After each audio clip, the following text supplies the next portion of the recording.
By the age of 32, Alexander of Macedon had forged the greatest empire the world had ever seen.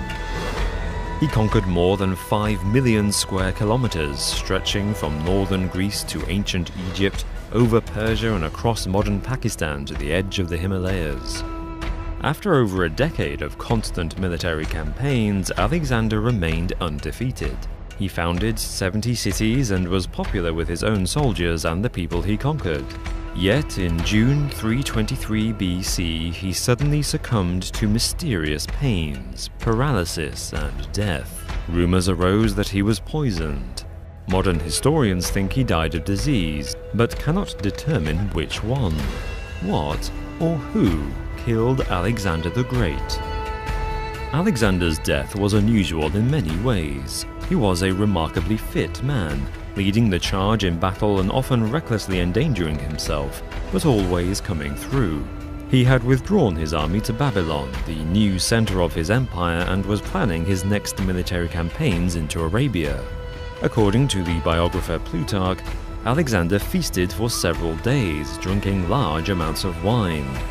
The Greek historian Diodorus says Alexander consumed a large bowlful of unmixed wine, before being struck by sudden pains in his abdomen.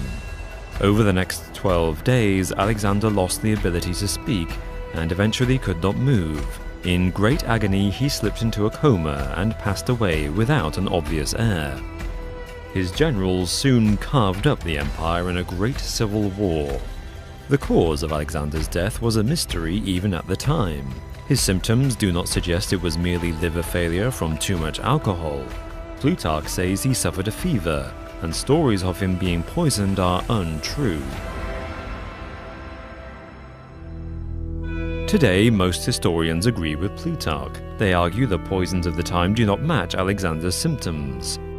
Strychnine and arsenic do not create the abdominal pain and progressive muscle weakness he experienced. Hemlock causes paralysis and coma before death, but acts far faster than the 12 days Alexander suffered. Henbane induces mania and visual disturbances, but Alexander was lucid in his final days.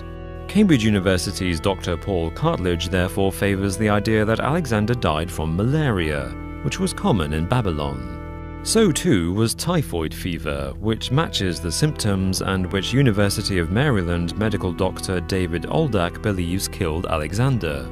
His inability to speak may have been the result of one of his many old war wounds. However, Diodorus says Alexander did not suffer a fever, suggesting his symptoms were not from a disease. Alexander's mother claimed he was poisoned.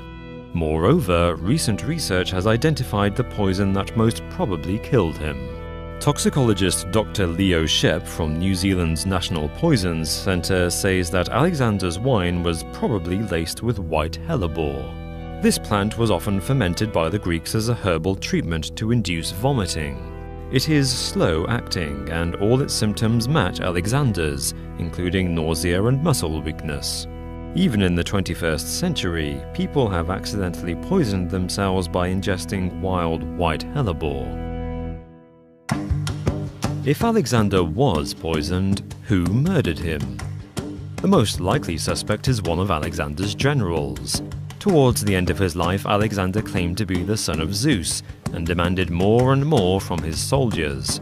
His rash actions often led to unnecessary casualties. Nevertheless, the generals followed him loyally for 13 years. They refused him only once, a few months before his death. When Alexander was on the edge of India and ready to push forwards, they insisted the Macedonian veterans return home and rest.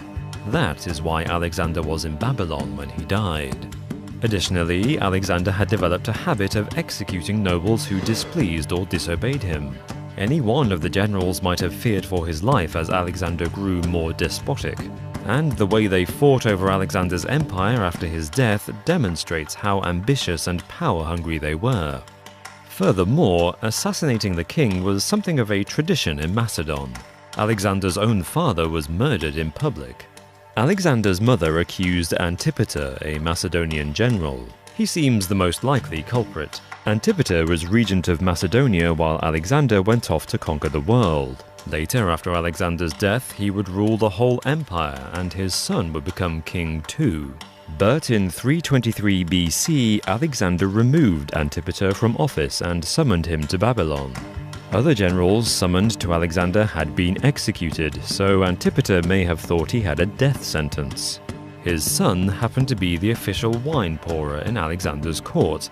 It would have been easy to arrange Alexander's fatal toast. Yet in a surprising twist, Antipater may have had help from the man who taught Alexander, the famed philosopher and scientist Aristotle. His close relationship with his former pupil deteriorated badly as they disagreed over Alexander's methods. Alexander even killed the old man's nephew. Alexander the Great's body was placed in an incredible tomb in Alexandria. Unfortunately, his remains have been lost to time.